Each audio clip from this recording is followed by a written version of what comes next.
नमस्ते दोस्तों, आपका स्वागत है मसाला पॉपकॉर्न चैनल पर, जहां हम दुनिया भर की फिल्मों को आसान हिंदी में समझाते हैं। दोस्तों, आज मैं एक्सप्लेन करने वाली हूं इसी साल आई एक हॉरर सर्वाइवल फिल्म इजराइल। ये कहानी है इजराइल नाम की एक औरत की, जो कि जंगल में एक खतरनाक महामारी से बचने की कोशिश कर रही है। दुनिया में ये जो बीमारी फैली थी, इससे इंसान मरे नहीं बल्कि वो बदल गए। वो बदले अधमरे जले हुए शरीरों में उन्होंने भयानक रूप ले लिया और वो बचे हुए इंसानों का शिकार करने लगे। इस तबाही के बाद इस जंगल में कुछ कल्ट बने, लेकिन हैरानी की बात ये थी कि इस जंगल में रहने वाले इस कल्ट के लोगों ने अपने वोकल कोड निकाल दिए थे, यानी कि इनमें से कोई भी बातें या आवाज नहीं कर सकता था, क्योंकि इनका ऐसा मानना था कि बातें करना एक पाप है, बुराई है और इस दुनिया का अंत भी इंसानों की इन्हीं हरकतों की वजह से हुआ है। क्योंकि इंसानों में बुराई बहुत ज्यादा थी और अपनी बातों के चलते ही उन्होंने दुनिया का सर्वनाश कर दिया। अब इसी जंगल में वो जले हुए अधमरे शैतान भी हैं, जो कि यहाँ घूमते रहते हैं, और अगर कोई जिंदा इंसान उन्हें मिल जाता तो वो तुरंत उसे अपना निवाला बना लेते थे। काफी क्रूरता से वो उसे मारकर खा जाते थे। लेकिन ये कल्ट वाले उन्हें मारने की बजाय उन्हें दूसरे इंसानों की बलि चढ़ाया करते थे, और ये शायद ऐसा इसलिए करते थे ताकि वो इनके इलाके में न आए, इन्हें नुकसान न पहुंचाए। कहानी की शुरुआत होती है और हमें इजराइल दिखाया जाता है, जो कि इस फिल्म की मुख्य किरदार है, जहां पर वो और उसका बॉयफ्रेंड कैनन किस तरह से उस कल्ट से भाग आए। ये दोनों यहाँ इस जंगल में होते हैं और ये यहाँ से निकलना चाहते थे।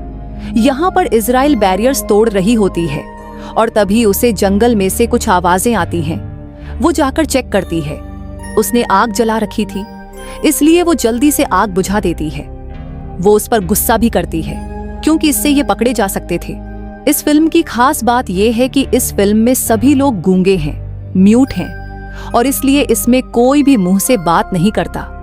अब इजराइल इससे घबरा गई थी, इसलिए केनन उससे माफी मांगता है। वो उसे गले लगाकर चूमता है और इजराइल उसे अपनी तरफ से वो बनाया हुआ तोहफा देती है। लेकिन तभी वो कल्ट वाले यहाँ पहुंच जाते हैं। उन लोगों ने इन्हें ढूंढ लिया था। वो इन दोनों का पीछा करते हैं और इन दोनों को पकड़ लिया जाता है, जिसके बाद वो इन्हें कार की डिक्की में बंद कर देते हैं। फिर वो लोग इन्हें यहाँ से ले जाने लगते हैं। इजराइल निकलने की तो बहुत कोशिश करती है, लेकिन वो ऐसा नहीं कर पाती।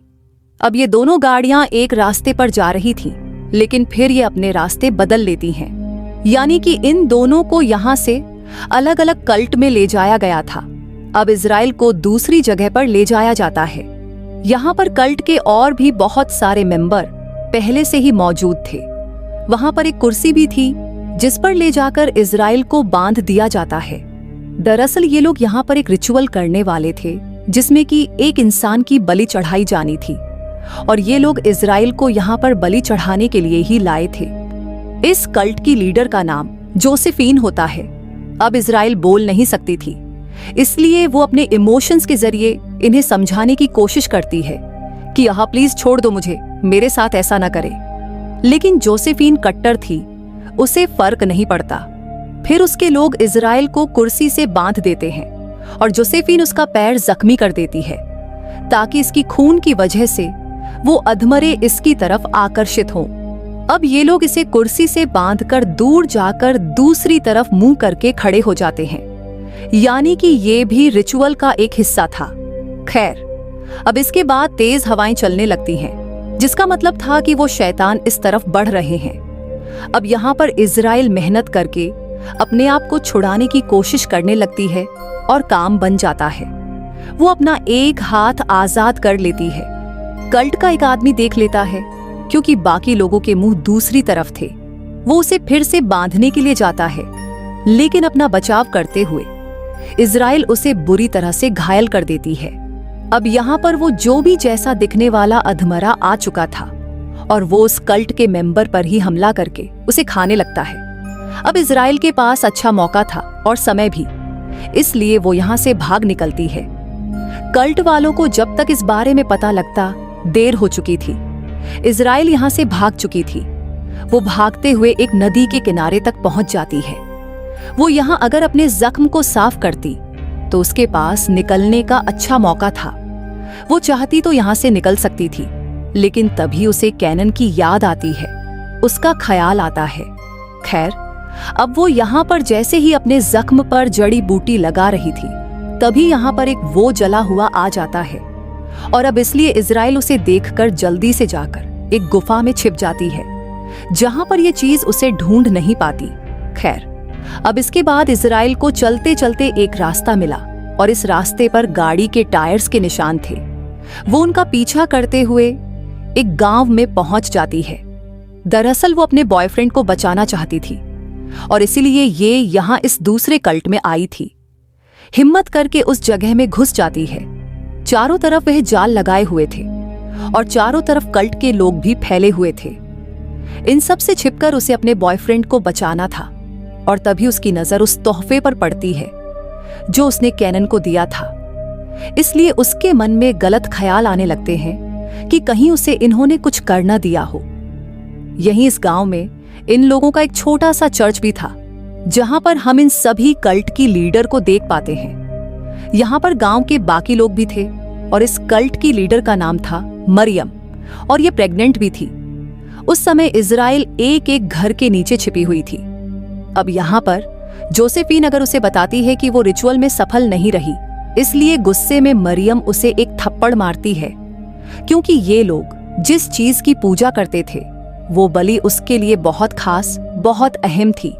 खैर, इजराइल अभी भी यहाँ छुपी हुई थी और जोसेफीन को ये पता लग जाता है, इसलिए वो उसे पकड़ने जाती है, लेकिन इजराइल खुद को बचा लेती है। इसमें उसका एक हाथ भी जख्मी हो जाता है। अब जोसेफीन उसके बारे में पूरे गांव को बता देती है और अब इस गांव का हर एक आदमी इजराइल को ढूंढने में लग जाता है। इजराइल जंगल से तंज करके जाल में अपना पैर जख्मी कर लेती है, वहां से निकल जाती है। वो जंगल में भागने लगती है। हालांकि वो लोग इस पर गोलियां भी चलाते हैं, लेकिन उनका निशाना इस पर नहीं लगता।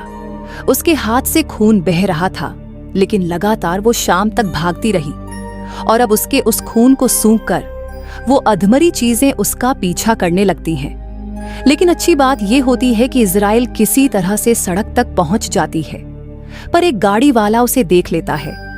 ये आदमी कोई कल्ट का मेंबर नहीं था, ये बोल सकता था। इजराइल भी इसे देखकर बहुत हैरान थी, लेकिन ये एक अच्छा इंसान था। वो इजराइल की पूरी तरह से मदद करता है। इजराइल, जो कि बोल नहीं सकती थी, वो सही इशारों में समझती है कि जल्दी निकलो यहाँ से। वो आदमी भी उसकी बात समझ जाता है, इसलिए वो ड्राइव करने लगता है।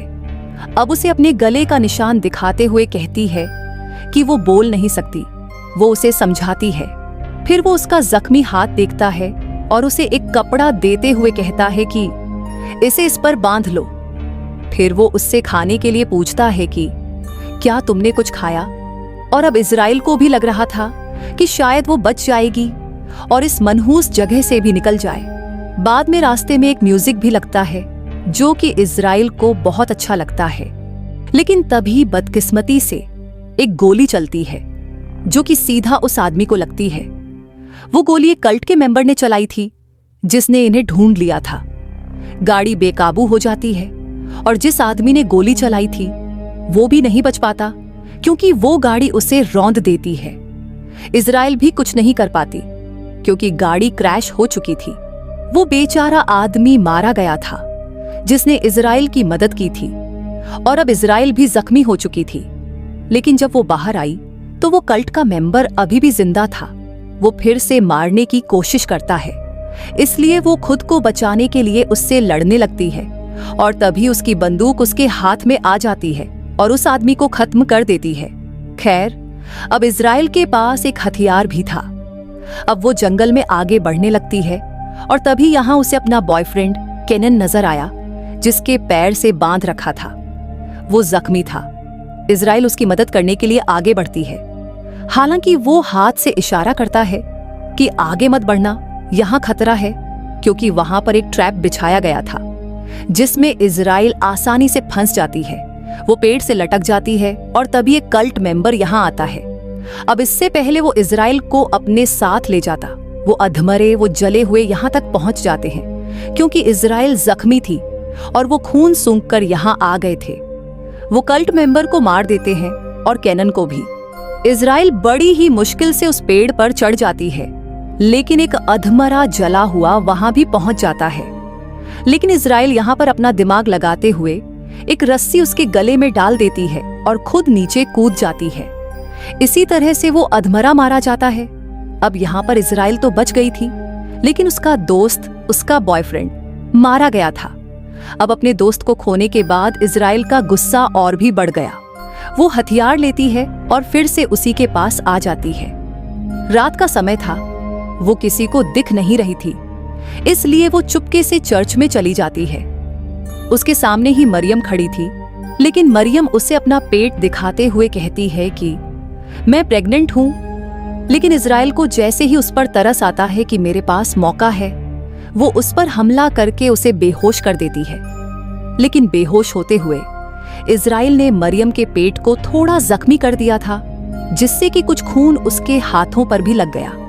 अब कुछ लोग इजराइल को एक ताबूत में रखकर उसे जमीन में दफना देते हैं। जब उसे होश आया तो वो बात ही थी कि ये ताबूत एक टनल से जुड़ा हुआ था, जिसमें एक लैंप भी रखा था। अब लैंप लेकर इजराइल जैसे ही आगे बढ़ने लगी, उसे एक आवाज सुनाई दी। वो आवाज भयंकर थी। दरअसल वो जले हुए वो अधमरे इसी गुफा में मौजूद थे।